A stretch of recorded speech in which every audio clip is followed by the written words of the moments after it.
எந்த ஏஜ்லேருந்து மேம் போட ஆரம்பிக்கலாம்? இப்போ கை குழந்தைங்கள் போடலாமா, இல்லை வந்து சில கிரைட்டீரியாஸ் இருக்கா இந்த ஏஜ்லேருந்து? 6 மாதத்துக்கு மேலே தான் போட முடியும். ஓகே. ஸோ யூஸ்வலாக 6 மாதம் உட்பட்ட குழந்தைங்களுக்கு அந்த இம்யூனிட்டி பவர் அவ்வளோ இருக்காது.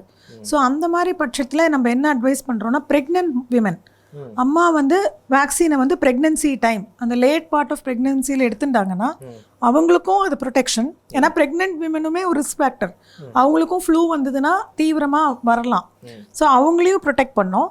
ப்ளஸ் அவங்க உடம்புல இருக்கிற அந்த ஆன்டிபாடி வந்து பாப்பாவுக்கு போகிறதுனால 6 மாதம் வரைக்கும் அட்லீஸ்ட் குழந்தைய பாதுகாக்கும்.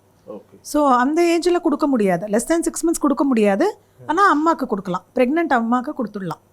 என்ன ஃபார்ம்ல மேம் இதை அட்மினிஸ்டர் பண்ணுவாங்க? இன்ஜெக்ஷன் அப்புறம் ஸ்ப்ரே இருக்கு அப்படின்னு நான் பார்த்தேன். எது வந்து சிறந்த மெத்தட், எதுல பண்றது கரெக்டா இருக்கும்? ஸோ இந்தியாவில் பொறுத்த வரைக்கும் வெறும் இன்ஜெக்ஷன் தான் இருக்கு. வெளிநாட்டில் வந்து அந்த நேசல் ஸ்ப்ரேங்கிறது இருக்கு.